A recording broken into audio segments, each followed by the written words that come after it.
When Nathan asked Guy, who ultimately asked me because he couldn't be here to present on CVP, I realised that I'm going to be in a room of people who are far more experienced than I am. So I kind of looked at it and I thought, well, I'm not going to tell all these people who are much more experienced what their value is to a client. I think that's just never going to work out. So what I thought I'd do is really try and give you a bit more of the process of what we do to see if some of those little tangible pieces display some value to you when you consider what you do to clients. Okay.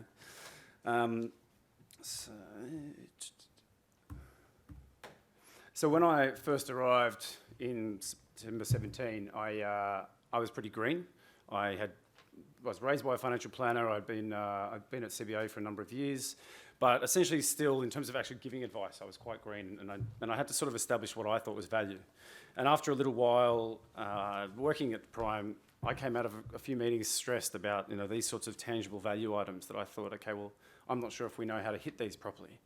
And if you guys know our business, Guy and Mark are the directors, and they're quite different advisors, they're quite different people. And Mark's got a huge interest in investment side of the stuff, whereas Guy has absolutely no interest in investments. So it's funny how you kind of have to pick your own client value proposition in a way. And Guy said to me, Ben, it's not about the investment returns at the end of the day. It's about so much more. And what I'm going to do is show you sort of, what he brought me back to. And it's around the whole holistic idea, the whole piece that the returns are just one argument or one aspect, but we actually have to try and educate clients to get away from that consideration and look at the bigger picture. And that's what I think I'll demonstrate to you in some of the pieces we're going to do. So, like everyone, there's an initial upfront process and there's an ongoing process. And one of the particular pieces I wanted to pull out of the upfront process was we use Astute to engage clients, and there's a 5-minute health check on that. I'll just skip ahead to it and hopefully that comes through. So when a client's first going to join us, in order to attend the discovery meeting, which is our very first meeting, which we run completely at our cost, we say we just need you to fill out a few pieces of information first, though, to show that you're actually driven to come and see us and really want to be there. And one of the first things we show a client is a health check. And this is pretty daunting because it looks like they've failed an exam. And they basically look at this and we say it's not a reflection of what you know or what you've done, it's a reflection of how you feel. And so when we can talk to a client about how they feel, we can very quickly identify what the value is going to be, right? Where they feel like they're lacking, where they feel like they're comfortable. So, you can, obviously the darker red ones you want to establish first, so you talk to the client about those things.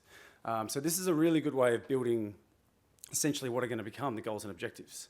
Okay, so we use that to really pick up, I suppose, clients' initial concerns. And although we have a very strict sort of process that we take all clients through, this piece gives us a little bit more of what does the client actually want out of this? So what's the change in the process that we can do in order to tailor to the client? And then I'll just get back to the one we were. So then, I think most people probably go about the upfront process. We look at goals and objectives. We educate clients on strategies and try and get away from the investment side of things. All the standard pieces that I'm sure most people are doing. And one thing we should do is we show a client our on-track snapshot. It's not theirs, it's just I suppose a sample one. And it looks like this. And that's what they see in the first meeting as, this is how we present our process and our service, I suppose. This is what we do for you as an advisor. We look at everything that's on this page and the next one as well, but I'll come back to that. And in the second meeting, they get their own tailored on-track snapshot, essentially, we call it.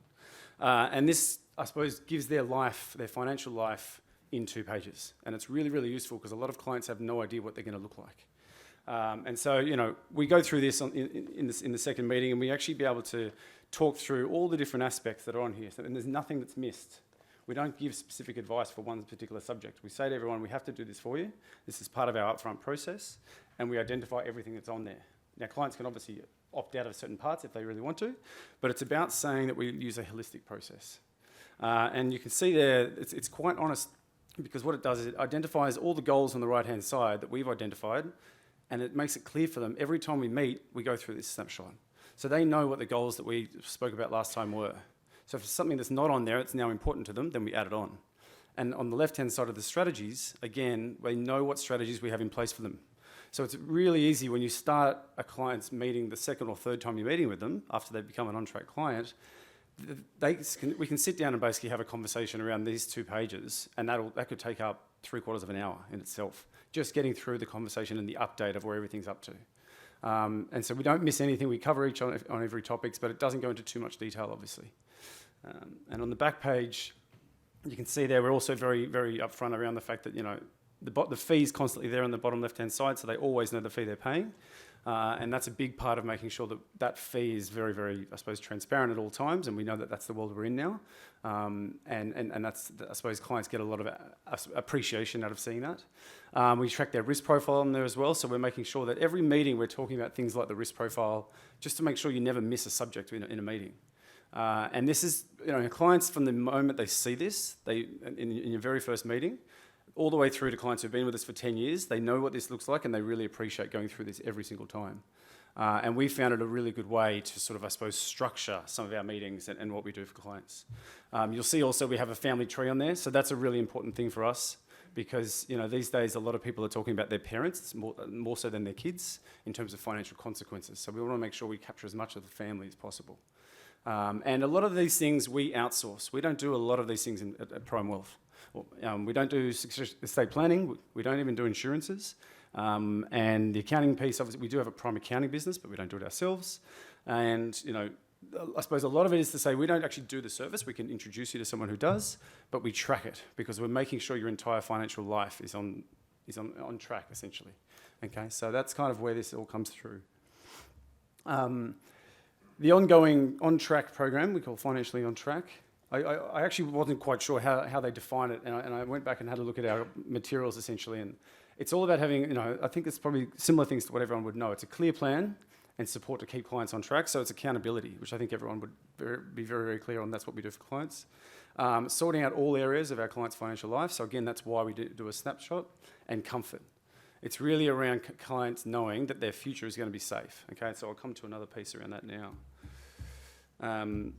We use astute modelling, and so many clients come to us and sort of say, I think one of the biggest questions I get is retirees, do I have enough money? And it's really hard to present that in just numbers. So for those who know this, it's wonderful. We use it for all our on-track clients. It's a modelling technology, I suppose, that really just visualises what the numbers actually look like. And this is one of the most useful tools I've found at PrimeWealth that really helps clients understand what their future looks like. Of course, it comes with all the warnings. It's only modelling. It's all based on assumptions, etc. But this is a really key part of what we do for clients, and I think it gives them a much better understanding of where they're going and what we're going to do to get there.